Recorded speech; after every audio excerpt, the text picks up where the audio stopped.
एक अगला एप्लीकेशन है सिचुएशन का। आपने देखा होगा मेले वे में, नहीं मेले में क्या होता है कि वो गाड़ियां कार्स वगैरह एक बड़ा सा नहीं सर्कुलर सिलेंड्रिकल पाथ होता है बड़ा सा काफ़ी एरिया में, और उस पर बाइक वाले गोल गोल घूमते हैं, जिसे आप लोग मौत का कुआं भी कहते हैं। नहीं कार भी होता है उसमें, बाइकर्स होते हैं क्या। तो वो किस कंसेप्ट पे काम करता है, तो कुछ के जो शेप होते हैं ना वो कोनिकल होते हैं, थोड़े ऐसे वाले शेप होते हैं, है ना, ऐसा वाला शेप होता है। तो कोन वाला कल हम करवा दिए थे आपको। अगर मान लो कोन वाला ने एकदम पूरा सिलेंड्रिकल वाला हो तो फिर ये कैसे एक्ट करता है। तो स्वाभाविक बात है कि इसमें क्या होगा कि बिना फ्रिक्शन का तो ये पॉसिबल है नहीं।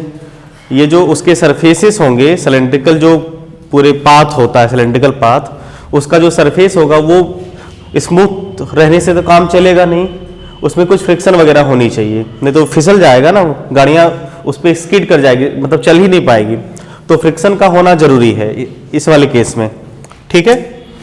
कौन वाला केस में बिना फ्रिक्शन का भी काम चलता था, थोड़ा बहुत कम भी फ्रिक्शन रहता था तो काम चलता था, स्पीड मेंटेन कर लेती थी, फ्रिक्शन हो तो और बड़ी बढ़िया। लेकिन इसमें फ्रिक्शन मस्ट बी नेसेसरी। तो एक्चुअल में ये कुआं होता क्या था, देखो एक सिलेंड्रिकल सिस्टम होते थे, बिल्कुल ही सिलेंडर जैसा होता था ना,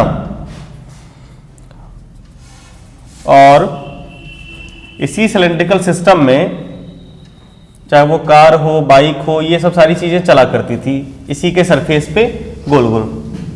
तो सरफेस से कांटेक्ट हमेशा बना रहेगा।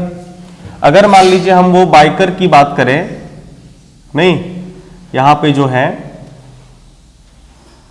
अगर इसके फ्री बॉडी डायग्राम बनाएं तो एक आपको पता चलेगा कि ये नीचे इसका वेट एक्ट कर रहा होगा और कांटेक्ट सरफेस जो है ये इसे फ्रिक्शन प्रोवाइड करेगा मोशन के डायरेक्शन के अपोजिट, टेंडेंसी टू मोशन, और ये गोल गोल भी घूम रहा होगा। और हमें पता है कि कोई भी ऑब्जेक्ट गोल गोल तभी घूम पाती है जब उसके पास mv²r वाले फोर्स होते हैं। तो यहाँ पे mv²r कौन लगा रहा होगा, कौन प्रोवाइड उसको करता होगा। इसका एफबीडी अभी कंप्लीट नहीं हुआ। आप ये बताइए, वेट नीचे एक्ट करेगा और फ्रिक्शन ऊपर लगेगा, है ना। फ्रिक्शन लगाने के दो तरीके हैं, मतलब दो बातें ध्यान में रख के आपको फ्रिक्शन लगानी होती है। एक कि tendency to opposite relative motion, नहीं रिलेटिव मोशन के डायरेक्शन के अपोजिट लगाना है, और दूसरा होता है कांटेक्ट सरफेस के अलोंग पैरेलल। तो अब देखो कांटेक्ट सरफेस तो ये न है, तो या तो फ्रिक्शन इधर लगेगा या तो फ्रिक्शन इधर लगेगा, स्वाभाविक बात है। अगर मान लीजिए आप यहां पे इसको रखते हैं तो ये गिरना किधर चाहेगा, नीचे, यानी टेंडेंसी टू मोशन नीचे हुआ, इसलिए फ्रिक्शन ऊपर लगा। क्लियर है। इसके बाद क्योंकि ये कांटेक्ट पॉइंट है तो इसलिए सरफेस के परपेंडिकुलर एक नॉर्मल फोर्स भी तो लगनी चाहिए ना, ये नॉर्मल फोर्स भी लगना चाहिए, नॉर्मल डायरेक्शन लगना चाहिए। अब ओवरऑल इसका एफबीडी बना लेते हैं हम लोग। पहला ये समझ में आ रहा है कि ये फ्रिक्शन mg को बैलेंस किया, फ्रिक्शन किसको बैलेंस किया, mg को। अब फ्रिक्शन mg को बैलेंस किया तो ये बताओ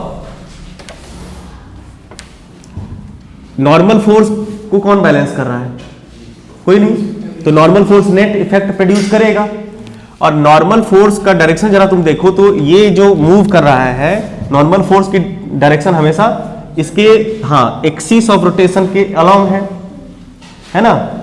इधर हमेशा यहां पे रहेगी तिधर लगेगी, यहां पे रहेगी तिधर लगेगी, यहां पे होगी तिधर लगेगी नॉर्मल फोर्स। यही नॉर्मल फोर्स क्या प्रोवाइड कर रहा है, सेंटीपिटल फोर्स mv²r। r क्या है, रेडियस ऑफ ट्रैक। समझ पा रहे बात को, बस यही दो चीजें होती है इसमें। अब इसी को सॉल्व करना होता है। आपको पता है कि फ्रिक्शन यहां पे फ्रिक्शन का वैल्यू कितना होता है, μn, नहीं बोलो, और n का वैल्यू आपको पता है यहां पे कितना है, फ्रिक्शन इक्वल टू n का वैल्यू mv²r, और म्यू लगन रहने देते हैं। n का वैल्यू है ना यहाँ पे mv²r, तो म्यू n की जगह पे वैल्यू पुट कर दिए, म्यू रहा। तो यहाँ पे ये हो गया। हमको यहाँ पे दो चीजें पूछी जाती है कि इस सरफेस का फ्रिक्शन क्या होना चाहिए, और दूसरा इस रिक्वायर्ड मतलब इस अवेलेबल फ्रिक्शन पे आप कितनी वेलोसिटी से मूव कर सकते हैं, उससे कम वेलोसिटी रखिएगा तो गिर जाइएगा। तो ये दो चीजें पूछी जाती है। तो आपको दो बातें पूछी गई, एक तो फ्रिक्शन, नहीं तो कितना मिनिमम रिक्वायर्ड फ्रिक्शन होना चाहिए इस वेलोसिटी से मूव करने के लिए। तो आप देख लीजिए फ्रिक्शन कितना हो रहा है आपका, नहीं F times of R by M V square, ये भी कह सकते हैं ना, या यहां से F बाय N भी कह सकते हैं आप आराम से, क्या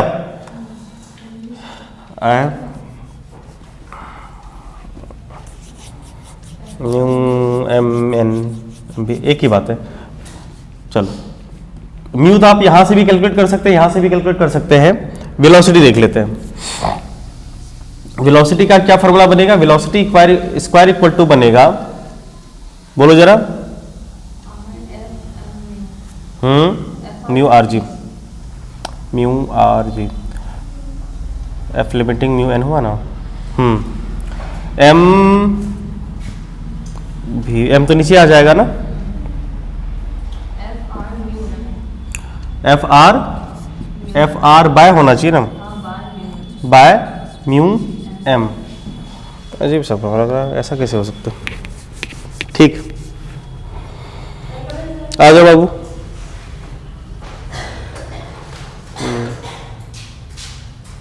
चलो ठीक है,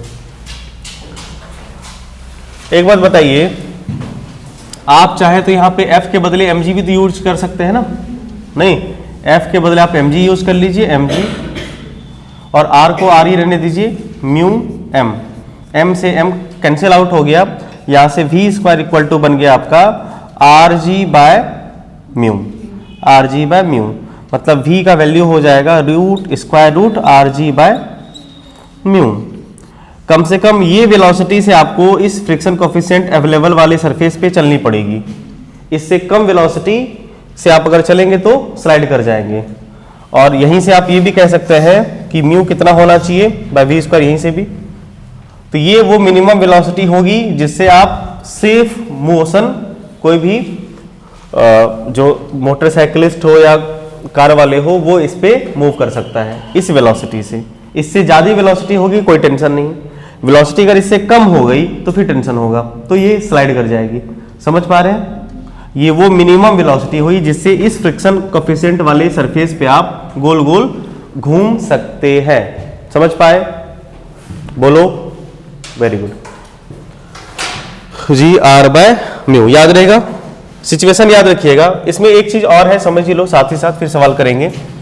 एक होता है सिस्टम जिसको कहते हैं रोटर। रोटर देखो, रोटर क्या होगा, रोटर ये होगा कि यहां पे जो सिलेंड्रिकल सिस्टम था, ये जो सरफेस था वो रुका हो, मतलब वो रुका हुआ था और आदमी घूम रहा था, बाइकर्स घूम रहे थे। अब क्या होगा कि आदमी को एक जगह रोके रखना है, और नहीं ये जैसे सिलेंड्रिकल ये घूमेगा, इसको घूमना है। आई बात समझ में, आदमी एक ही जगह रहेगा, आदमी एक ही जगह यहीं पे रहेगा, लेकिन ये घूम रहा होगा। ठीक है, देखो ये घूम रहा है ना, नहीं आदमी वहीं पे होगा, ये घूम रहा होगा, तो इसकी कुछ स्पीड, जो सिस्टम है सिलेंडर की, इसकी कुछ अपनी खुद की स्पीड होनी चाहिए। ये उस स्पीड, किस स्पीड से घूमे ताकि आदमी रिमेन एट रेस्ट, उसी के साथ चिपक करे उसी पोजीशन पे, होता है ना एक सिचुएशन। ठीक है, तो उसे कहते हैं, इस सिस्टम को हम लोग कहते हैं रोटर। रोटर में क्या होता है, ये सिलेंड्रिकल सिस्टम ही घूम रहा होता है, कुछ ओमेगा से, कुछ एंगुलर वेलोसिटी से यही घूम रहा होता है, ताकि आदमी को वो खुद के रेस्ट में बनाए रखे। जैसे हमने सवाल किया था कि एक ये वाला क्वेश्चन आपको याद होगा कि मान लो ये ट्रॉली है या ट्रक है, और यहां पे एक बॉल को हमें इसे पकड़ के रखना है, मतलब इसको कितना एक्सेलरेशन दे ताकि ये गिरे नहीं, था ना। उसी तरह से ये था कि ये किस स्पीड से घूमे ताकि आदमी स्लाइड ना करे, आदमी को रुके रहना है। चलना किसको है, वही रोटर को, उसको रोटर कहते हैं, इस डिवाइस को रोटर कहा जाता है। यहां भी लगभग वैसा ही होगा। आइए देखिए सिचुएशन क्या है। रोटर में भी क्या होगा, एक सिलेंड्रिकल सिस्टम ही होगा, सब एमबीडी का खेल है और कुछ नहीं। इसमें फर्क बस ये होगा कि ये अपने एक्सिस के अबाउट रोटेट कर रहा होगा, मान लीजिए कुछ ओमेगा से, पूरा रोटर, पूरा सिस्टम, बस फर्क इतना ही है। आदमी को स्टेशनरी बनाए रखनी है, नीचे mg तो एक्ट करना ही है, ऊपर क्योंकि सरफेस रफ है तो फ्रिक्शन लगना ही है, और इधर नॉर्मल लगेगा ही लगेगा। यस और नो? और कुछ है एक्स्ट्रा फोर्स? नहीं। अब यहाँ पे क्या हुआ कि फ्रिक्शन किसको बैलेंस किया? इसके वेट को, और N प्रोवाइड कर रहा है सेंटीपिटल फोर्स। यहाँ पे सेंटीपिटल फोर्स mv²/r नहीं, ओमेगा वाला होगा। और आपको याद होगा कि ओमेगा वाला रिलेशन क्या था? m/r omega square. बस यही सेंटीपिटल फोर्स प्रोवाइड कर रहा है। फ्रिक्शन बताइए mg के बराबर है? फ्रिक्शन म्यू एन के बराबर होता है? नहीं, फ्रिक्शन फोर्स म्यू एन के बराबर होता है, और म्यू का वैल्यू म्यू ही रहने दीजिए, और एन का वैल्यू क्या लिखिएगा बाबू? m/r ओमेगा स्क्वायर लिखिएगा। चलो बहुत सुंदर। तो यही फोर्स किसके बराबर हो जाएगा? फ्रिक्शन, क्योंकि ये फ्रिक्शन के बराबर है ना बाबू, और फ्रिक्शन किसके बराबर है? mg के। तो आप चाहे तो यहां से इसको इक्वेट कर दीजिए, ये रिलेशन समझ रहे हैं ना? फ्रिक्शन बराबर mg और फ्रिक्शन बराबर म्यू एम, तो mg बराबर म्यू एम होगा ना? नहीं समझे? फ्रिक्शन बराबर mg है और फ्रिक्शन बराबर म्यू एम है, तो mg equal to mu N तो होना ही है ना बाबू। तो mg रहने दीजिए, और म्यू एन का वैल्यू कितना है? m/r ओमेगा स्क्वायर, और यहाँ पे आपका रहा mg। m से m कट्टो कट्टो, हमें इस बार ओमेगा पूछा गया है, तो ओमेगा स्क्वायर इक्वल टू हो जाएगा g/μr, मतलब ओमेगा का वैल्यू कितना हो जाएगा? √g/μr। दोनों रिलेशन लगभग एक जैसा है। देखो फर्क क्या था दोनों में, यहाँ पे v निकालना है तो g/r ऊपर था, इसमें μr नीचे है, g ऊपर ही रहा। तो ये हो जाएगा आपको रेडियन पर सेकंड में, और ये मीटर पर सेकंड में। इस तरह से दोनों सिचुएशन में आप वेलोसिटी निकाल सकते हैं, सेफ मोशन किया जा सकता है। पहले नोट करिए, फिर सवाल करते हैं।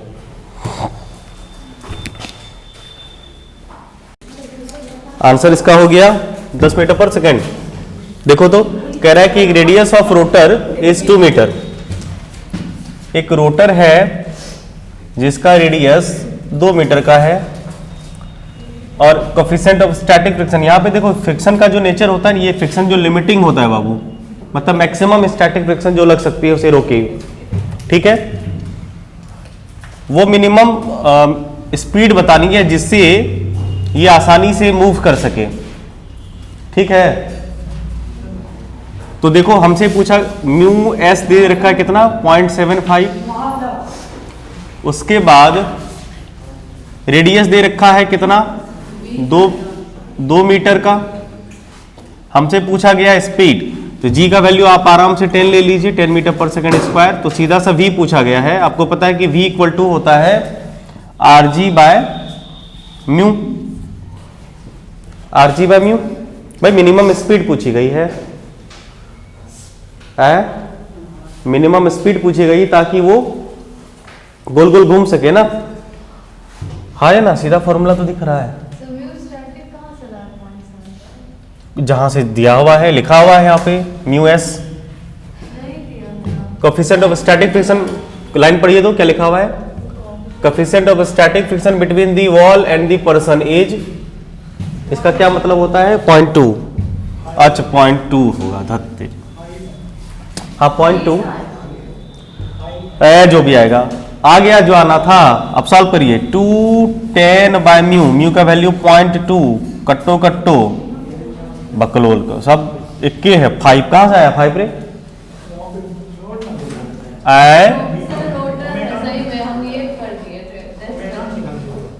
Omega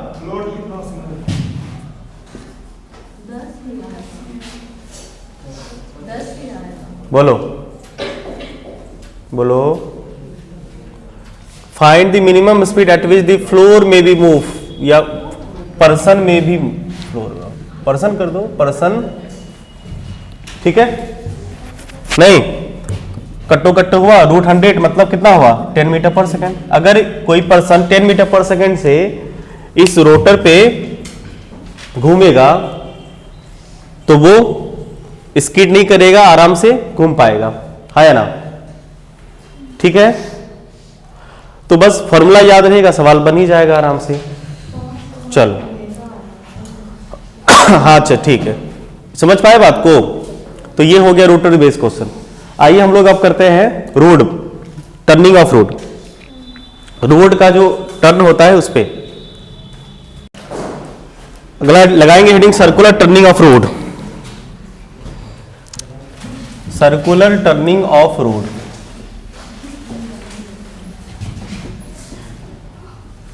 circular turning of road. आपने देखा होगा कि रोड जहां जहां सर्कुलर टर्निंग होती है रोड पे, वहां की बनावट थोड़ी यूनिक सी होती है नॉर्मल जो रोड बनता है उनसे।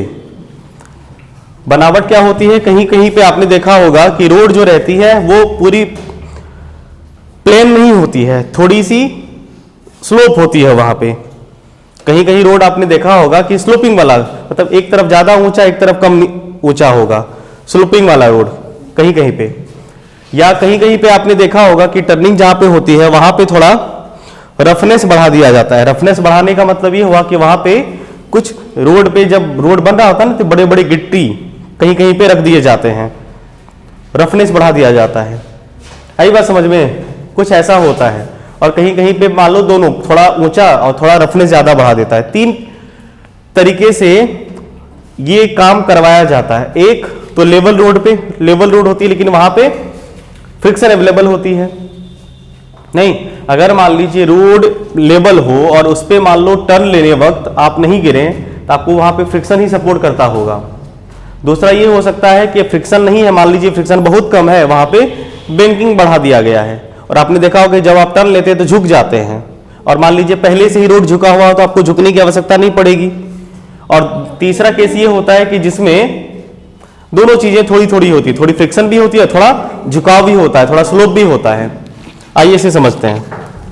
मतलब ये हुआ कि जब आप इस पे गाड़ी चलाना चाहेंगे तो आपको टर्न लेने के लिए, देखो टर्न लेना है तो आपको एक नेसेसरी सेंटीपिटल फोर्स चाहिए होगा ताकि आप सर्कुलर टर्न ले सकें। नहीं, कोई भी व्हीकल्स होगा, वो व्हीकल्स अगर सर्कुलर टर्न लेना चाहता है, मतलब सर्कुलर मोशन करना चाहता है, तो उसको नेसेसरी सेंटीपिटल फोर्स चाहिए ना, तभी तो वो सर्कुलर टर्न ले पाएगा। तो यहां पे सर्कुलर टर्न लेने में कौन हेल्प करता है, ठीक है, तो वो चीजें हम लोग देखते हैं।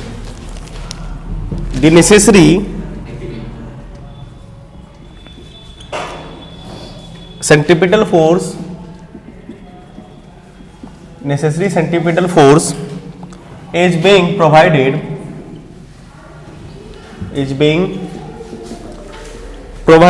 to the vehicles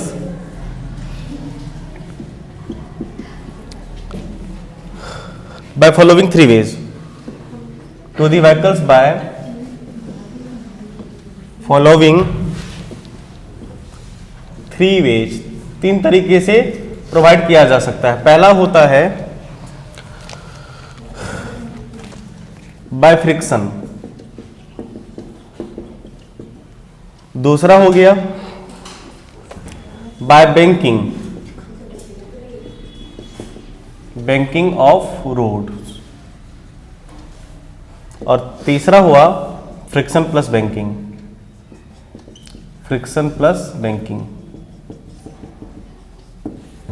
ठीक है, फ्रिक्शन तब होता है जब रोड आप लेवल रखें, लेवल रोड में फ्रिक्शन होना जरूरी है।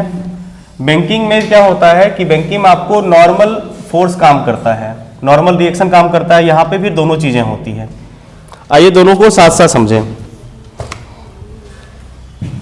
चलो, तो पहला बाय फ्रिक्शन, नहीं, turning of car on level road, लगाइए हेडिंग टर्निंग ऑफ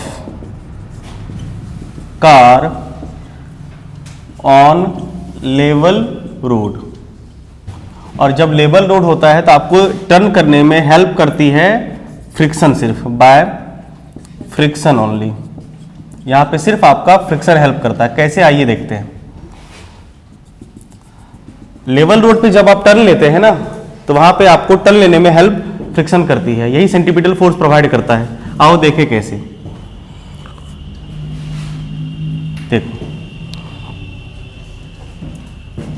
आप ये बताइए, जैसे मान लीजिए ये एक रोड है, आपको सर्कुलर टर्न लेनी है, ठीक है, तो ये सेंटर है मान लो, इसके अबाउट यहां पे मान लीजिए व्हीकल्स हैं और इस तरह से मान लीजिए आपको मूव करनी है इस डायरेक्शन में, तो वेलोसिटी का डायरेक्शन होगा इस तरफ, टेंजेंशियल इस पॉइंट पे। खैर, अब गाड़ी रोड ऐसी है, रोड ऐसी है तो गाड़ी ऐसी होगी तो वेट नीचे लगेगा, तो नीचे वेट लगा देते हैं, ये वेट नीचे लगा, मतलब गाड़ी समझ रहे हैं ना, ये यहां पे आया है, मतलब ये व्हीकल्स हैं आपके, नहीं ये वाला व्हीकल यहां पे है तो वेट नीचे लगेगा mg, और बदले में एक नॉर्मल फोर्स लगेगा ऊपर n, लगा दिए। अब है क्या कि ये टर्न ले रहा है, फ्रिक्शन का डायरेक्शन क्या होगा, ये टर्न ले रहा होगा तो फ्रिक्शन का डायरेक्शन क्या होगा। अब देखो फ्रिक्शन किधर लगती है, कांटेक्ट सरफेस के अलॉन्ग और मोशन के अपोजिट। जब आप सर्कुलर टर्न ले रहे होंगे तो आपकी जो साइकिल या गाड़ी की जो पहिए होंगे वो किधर जाना चाहेगा, किधर मोशन करना चाहेगा, आउटवर्ड, बाहर की तरफ, नहीं मोशन करना चाहता है किधर, बाहर की, तब लग थोड़ा बहुत इधर होता है तो इधर फिसल जाता है। रीजन क्या है, मोशन की टेंडेंसी उसकी होती है आउटवर्ड, बाहर की तरफ, तो फ्रिक्शन किधर लगेगा, इनवर्ड, मतलब फ्रिक्शन किधर लग जाएगा इसमें, इसके पहिए पे जो फ्रिक्शन लगेगा वो किधर लग जाएगा, इस तरफ। बोलो, ये जैसे ही आप, होता है क्या कि इनर्शिया ऑफ डायरेक्शन भी यहां पे काम करता है बाबू, नहीं इनर्शिया ऑफ डायरेक्शन आप फील कर लीजिए कि जैसे मान लीजिए आप कार में बैठे हुए हैं, इमेजिन करिए कि आप कार में बैठे हुए हैं और जब सर्कुलर टर्न लेते हैं तो आप पे एक फोर्स लगती है, किधर, बाहर की तरफ, जिसकी वजह से आप बाहर, टेंडेंसी होती है ना बाहर आउटवर्ड जाने की, ये स्यूडो फोर्स है, यहां पे ये फोर्स सेंट्रीफ्यूगल फोर्स होता है जो आपको आउटवर्ड ले जाना चाहता है, तो आपका मोशन हो गया आउटवर्ड, सेंट्रीफ्यूगल फोर्स की वजह से, या एक स्यूडो फोर्स लगती है वहां पे, उसके बदले क्या लगता है, अब मोशन की टेंडेंसी होगी आउटवर्ड, तो ये फ्रिक्शन फोर्स किधर लगेगा, इनवर्ड, मतलब उसके अपोजिट लगेगी, तो फ्रिक्शन फोर्स इधर आपकी एक्ट करने लगेगी। और यही फ्रिक्शन फोर्स क्या प्रोवाइड करेगा, देखो इसको कोई बैलेंस कर रहा है क्या, नहीं, ये सेंटीपिटल फोर्स। आई बात समझ में, या आप ये कह सकते हैं कि वो जो सेंटीपिटल फोर्स आउटवर्ड लग रहा है उसी के बराबर फ्रिक्शन होगा, तब नहीं बैलेंस हुआ है, ना उधर गए ना इधर गए, हुआ कि नहीं हुआ, गुड। तो यहां से ये चीजें समझ में आती है सिचुएशन की, हुआ क्या है, नॉर्मल फोर्स ने इसके वेट को बैलेंस किया और फ्रिक्शन फोर्स ने क्या प्रोवाइड किया, mv²/r, बस समझ पा रहे बात को, है बस। अब आपको पता है कि नॉर्मल बराबर mg, म्यू एन होता है ना, म्यू एन सेम रिजल्ट होगा, mu N equal to mv²/r। अब यहां पे आपको निकालना है क्या, म्यू एन, एन का वैल्यू कितना, mg, एन बराबर mg पुट कर दीजिए, म्यू v²/r, कहानी वैसे ही चलेगी, m से m खत्म हो गया, ठीक है। अब देखो यहां से ये पूछा जाता है कि म्यू कितना होना चाहिए, तो म्यू होना चाहिए कम से कम कितना, v²/rg। देखो ये वो मिनिमम फ्रिक्शन कोएफिशिएंट अवेलेबल है रोड का, सुनो, हाँ, ताकि आप इसे नहीं स्लिप ना कर पाए। तो और दूसरी चीज है कि वेलोसिटी, अगर यहीं से वेलोसिटी कैलकुलेट करना चाहें तो वो वेलोसिटी कितनी होनी चाहिए सर, वेलोसिटी होनी चाहिए आपकी म्यू, हाँ mu R G root under mu R G, ये वो मिनिमम वेलोसिटी है। देखो ये सब कुछ मिनिमम आ रहा है, एक तो लिमिटिंग पे काम हो रहा है ना, इसलिए सारी चीजें मिनिमम आ रही है। तो ये मिनिमम फ्रिक्शन कोएफिशिएंट इतना अवेलेबल होना चाहिए ताकि आप इस वेलोसिटी से सेफ टर्न ले सकें, और वेलोसिटी इतनी होनी चाहिए ताकि इस म्यू के रहते हुए आप उसे घूम सकें। मतलब यहां पे आपको ये पूछा जाता है कि सेफ टर्न के लिए म्यू का वैल्यू कितना होना चाहिए, इतना या इससे ज्यादा, कम में काम चलेगा क्या, सेफ टर्न के लिए वेलोसिटी कितनी होनी चाहिए, कम से कम इतना या इससे ज्यादा, इतने के बराबर या इससे ज्यादा, ठीक है। तो for a safe turn, for a safe turn के लिए म्यू का वैल्यू या तो इतना हो या तो इससे ज्यादा हो, v²/rg से, या तो इतना हो या तो इससे ज्यादा हो म्यू का वैल्यू ये, और वेलोसिटी या तो इतनी हो या तो इससे ज्यादा हो, कम हो, सॉरी वेलोसिटी कम होगी, नहीं कम वेलोसिटी कम ना रहे, नहीं समझे, वेलोसिटी अगर ज्यादा रखिएगा तो स्किड कर जाइएगा ना, ये वो वेलोसिटी आएगी ताकि आप सेफ टर्न रख सकें। अगर बहुत, हाँ क्योंकि आप बहुत स्पीड से जाइएगा तो स्किड कर जाइएगा ना, मान लीजिए फ्रिक्शन ओवर कम हो गया, उतना प्रोवाइड ही नहीं कर पाया, तो ये वो वेलोसिटी है जिससे आप, ये वो मैक्सिमम वेलोसिटी है, देखो ये आता है वो मिनिमम वेलोसिटी, ये फ्रिक्शन, और ये मैक्सिमम वेलोसिटी। सेंस कर पा रहे होंगे आप कि अगर बहुत ज्यादा स्पीड से आप टर्न लेते हैं तो स्किड कर जाएंगे, तो इस फ्रिक्शन के रहते हुए आप बस इतनी वेलोसिटी कर सकते हैं। अगर रकम जाएंगे तो टर्न तो ले ही लेंगे ना, तो इसलिए फ्रिक्शन, ये वेलोसिटी कम से कम इतनी या इसके बराबर हो, इससे ज्यादा हो गई तो फिर आप स्किड कर जाएंगे। छाप लो।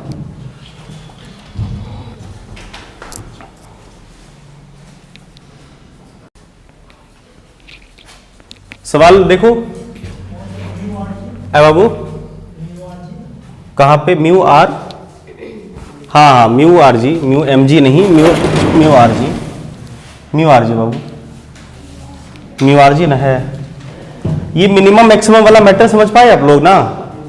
देखो आपको अगर सेफ टर्न लेना है तो जो लेवल रोड का फ्रिक्शन है वो ज्यादा से ज्यादा हो, कम से कम कितना हो तो कम से कम इतना हो, और लेवल रोड पे जो आप टर्न लेंगे तो बहुत ज्यादा स्पीड से आप टर्न नहीं ले सकते हैं, एक लिमिट में आपको स्पीड रखनी पड़ेगी। अगर मान लीजिए उससे कम स्पीड रखिएगा तो आप मूव कर लाइएगा ना, साइकिल से जब आप जा रहे हैं या बाइक से जा रहे हैं तो आप कम मतलब स्पीड को कम भी रख के टर्न लिया जा सकता है, तो कम का तो कोई दिक्कत नहीं है, कम कुछ भी होगा चलेगा, लेकिन ज्यादा से ज्यादा होना लिमिट में होगा तो वो ज्यादा से ज्यादा ये वेलोसिटी आएगी। इससे ज्यादा वेलोसिटी इस फ्रिक्शन कोएफिशिएंट के रहते हुए आप उस टर्न पे नहीं ले सकते। हाँ इससे कम में चलेगा, इससे कम में ले सकते हैं, कोई दिक्कत नहीं, सेफ टर्न हो जाएगा।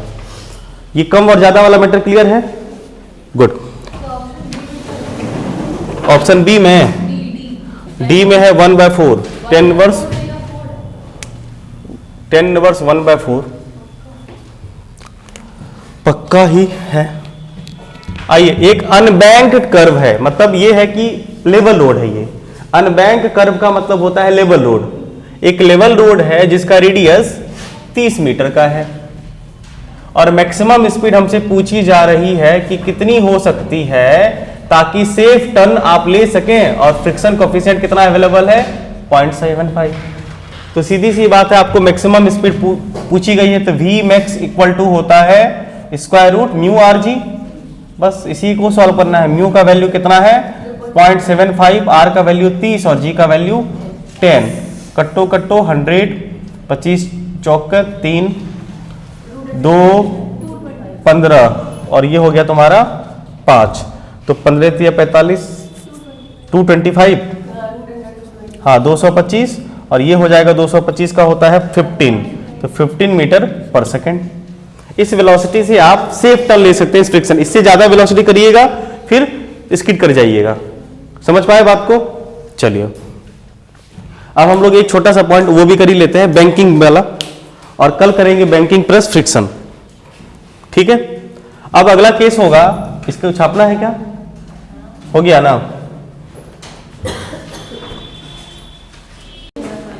पता नहीं, देखते हैं। आइए, अगला है turning of car on bank road. Turning of car on bank road. Bank मतलब झुका हुआ जो होता है, स्लोप वाला, बैंक रोड। और इस रोड पे बाबू आपको सिर्फ नॉर्मल हेल्प करेगा, मतलब यहाँ पे सिर्फ बैंकिंग होगी, फ्रिक्शन नहीं होगा, नहीं बैंकिंग ओनली आप कह सकते हैं। टर्निंग बाय बैंकिंग ओनली, यहाँ पे नॉर्मल फोर्स हेल्प करेगा आपको। हाँ बैंकिंग ओनली, या वही बैंकिंग मतलब हुआ कि यहाँ पे कौन सा फोर्स प्रोवाइड करेगा? Normal only. ठीक है, बैंकिंग मतलब क्या होगा कि रोड में ना थोड़ा स्लोपिंग होगी, रोड इंक्लाइन प्लेन जैसा बिहेव करेगा, बात खत्म। नहीं, इस तरह का, जैसे मान लीजिए रोड होगा ना, तो रोड में थोड़ा सा बैंकिंग होगा, रोड थोड़ी सरफेस से उठी हुई रहेगी और इस रोड पे ये मोशन होना है। समझ रहे बात को? सर्कुलर मोशन तो यहां भी होना है लेकिन बैंक रोड पे। मान लीजिए यहां पे व्हीकल है, इस व्हीकल को एक रिक्वायर्ड सेंटीमीटर फोर्स चाहिए ताकि ये सर्कुलर टर्न ले सके। इसका एमबीडी बना लीजिए, सिंपल सिंपल। क्या होगा, नीचे mg एक्ट करेगा बाबू, ये एंगल अगर थीटा हो, इधर नॉर्मल लगेगा, इधर लगेगा नॉर्मल आपका, हाँ या ना। अब देखो हमें एक रिक्वायर्ड सेंटीमीटर फोर्स चाहिए होता है, नहीं हमें एक रिक्वायर्ड सेंटीमीटर फोर्स चाहिए जो इसे सेंटर की तरफ, बताओ तो ये घूमेगा तो इसका सेंटर किधर होगा, इधर किधर, इधर घूम रहा है ना ये, नहीं तो सेंटर इधर होगा ना इसका, ये घूम रहा है ना इसे, क्या तो सेंटर इधर ही होगा। गुड। तो इसमें हम लोग करते हैं mg का कंपोनेंट तोड़ के नॉर्मल का तोड़ लेते हैं, क्योंकि नॉर्मल का एक कंपोनेंट आपको इधर मिल जाएगा। अगर ये थीटा है तो बताओ ये थीटा होगा, ये थीटा होगा, मतलब ये हो जाएगा आपका n cos थीटा जो कि mg को बैलेंस करेगा, और यही जो n sin थीटा है ये सेंटीमीटर जो आउटवर्ड फोर्स स्यूडो लगी है mv²r या नेट फोर्स सेंटर की तरफ प्रोवाइड करेगी कौन, n sin theta. n sin theta mv²r centripetal force provide करेगी, या आप कह सकते हैं C2 फोर्स mv ये सेंट्रीफ्यूगल फोर्स को बैलेंस करेगी, एक ही बात है। सेंट्रीफ्यूगल फोर्स अभी नहीं बताया है, वैसे उसका कोई खास नहीं, स्यूडो फोर्स की तरह ट्रीट करती है वो, ज्यादा एप्लीकेशन नहीं, आप बिना इसका भी कर सकते हैं, वो रेफरेंस पे डिपेंड करता है। जैसे हम स्टेशनरी है और हमको लग रहा है ये कार ना, उसमें क्या था कि अगर कार के अंदर कोई ऑब्जेक्ट होगा तो उसका क्या हाल होगा, उसके हिसाब से फिर स्यूडो फोर्स लगा देना होता है, और कोई बात नहीं है। जब आपका नॉन इनर्शियल फ्रेम होगा तो स्यूडो फोर्स का एप्लीकेशन, अभी फिलहाल हम लोग इनर्शियल फ्रेम है तो ग्राउंड पे ऑब्जर्वर है, कार का जो हाल है उसके हिसाब से हमको लग रहा है कि कार पे नॉर्मल फोर्स इधर लग रही है, लगा दी, क्या दिक्कत है, और यही फोर्स mv²r प्रोवाइड कर रहा है।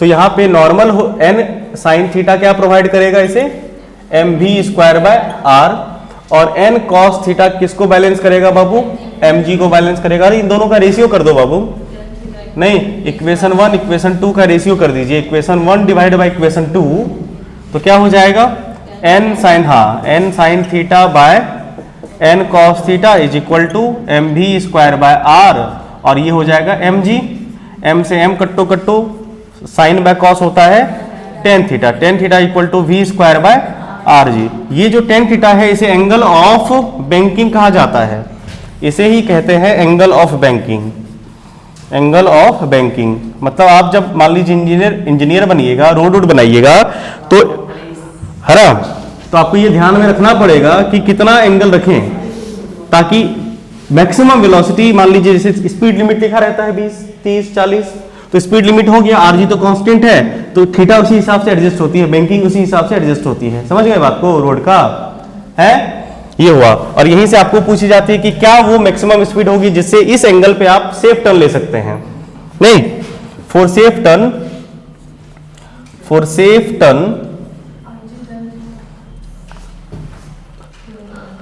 फ्रिक्शन तो यहां पे है नहीं, तो सिर्फ नॉर्मल है, तो क्या हो जाएगा v² equal to RG tan theta, RG tan theta, मतलब v इक्वल टू नहीं root under RG tan theta, या ये आपकी वो मैक्सिमम वेलोसिटी होगी, आपको ये वो मैक्सिमम वेलोसिटी आएगी जिससे आप सेफ टर्न लेंगे। अगर आप चाहते हैं कि कम वेलोसिटी से भी काम बन जाएगा, बोलो ज्यादा वेलोसिटी लगानी पड़ेगी, और बोलो रे ये वेलोसिटी में है, ओ सॉरी